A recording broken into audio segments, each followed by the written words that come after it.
1995 ची विधानसभा निवडणूक साहेबांनी भारतीय जनता पार्टीशी युती करून लढवली आणि महाराष्ट्राच्या विधान भवनावर युतीचा भगवा फडकवला आणि शिवसेनेचा पहिला मुख्यमंत्री मातोश्रीहून आशीर्वाद घेऊन विधान भवनात गेला।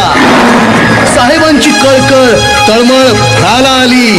मराठी माणसाकरिता झटणारी सेना सत्तेत आली। महाराष्ट्रात भगव्याची लहर आली। शिवसेनेची शिवशाही सुरू झाली। अमराठी पाट्यांना डांबर फासू लागली। मराठी आणि फक्त मराठीच पाट्या लावा असं साहेबांनी फरमान काढलं। साहेबांच्या स्वप्नातील महाराष्ट्र घडू लागला।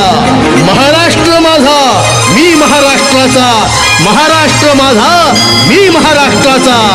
तेव्हा कामाला लागा, महाराष्ट्र धर्म जागवा। साहेबांच्या आदेशाचं पालन होऊ लागलं। महाराष्ट्राचं यश विकास झळाळून येऊ लागला। महाराष्ट्र हा धर्म जागवा, धर्म हा वाढवा, धर्म हा वाढवा। अन गरीबा घरी करू साजरा दसरन पाडवा। दाजी रे जिरे दाजी रे जीजी, अरे दाजी रे जिरे दाजी रे जीजी। शिवशाहीचं राज्य वैभवात राज्य करीत होतं। शिवसेना युतीच्या काळात मुंबईवर प्रेम असणाऱ्या साहेबांनी मुंबईचा कायापालट केला। उड्डाण पुलांचे जाळे संपूर्ण मुंबईत उभारले। याला समाजाचं प्रेम म्हणावं की काय?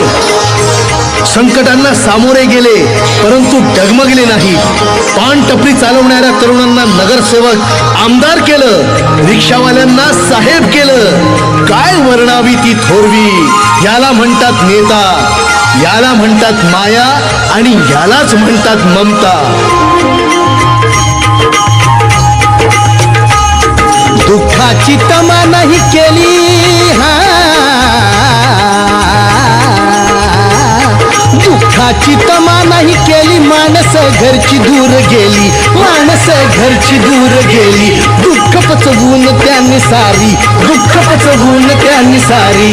समाजसेवा ही पहिली केली रजीजी, समाजसेवा ही पहिली केली रजीजी जी जी जी जी। 1996 साली त्यांचे थोरले चिरंजीव बिंदू माधव यांचे अपघाती निधन झाले। दुःखातून सावरता सावरता दुसराही आघात झाला।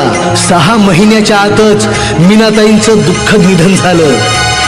साहेबांच्या धर्मपत्नी आणि लाखो शिवसैनिकांच्या माता गेल्या। एवढ्या मोठ्या आघातांचा सामना साहेबांनी धैर्याने केला। त्यांचा धैर्यशील कणखरपणा तसूभरही कमी झाला नाही। एवढं मोठं दुःख साहेबांनी सहज पचवलं। समाजकार्यापुढे त्यांनी दुःखाचीही पर्वा केली नाही। यालाच म्हणतात राष्ट्रभक्ती आणि देशभक्ती।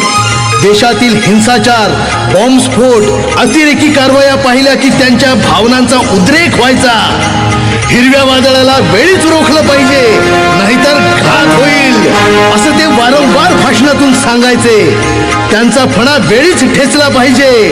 देशाविषयीची ही तळमळ पाहून त्यांच्या राष्ट्रभक्तीला सलामच केला पाहिजे। डगमगला ना कधी हा नेता, होता खंबीर, होता खंबीर। आपल्याच माणसांनी खुपसला पाठीत खंजीर। दाजी रे जिर दाजी जी जी, अहो दाजी रे जिर दाजी जी जी। काही सोबत्यांनी त्यांची साथ सोडली। शिवसेनेच्या तिकिटावरती निवडून यायचं आणि बदमाश तिकडे जातात। मतदारा काय ओवाळू? पण आता प्रश्न विचारला की समजा उद्या तुमच्या हातामध्ये सत्ता आली आणि तुमचे आमदार तिकडे गेले तर मात्र आज तुम्हाला सांगतो सगळ्यांना, यापुढे एक आमदार शिवसेनेतला फुटला तर मात्र कायद्याची पर्वा न करता त्याला रस्त्यात तुडवा। ज्यांना माणसात आणलं, मंत्री केलं, मुख्यमंत्री केलं, त्यांनीच दगा दिला।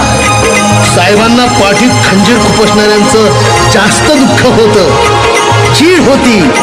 तरीही खचून न जाता खरपूस शब्दात त्यांचा असा समाचार घेत की समोरच्याचं पाणी पाणी व्हायचं। आमचीच बिल्ली आमच्यावर म्याव,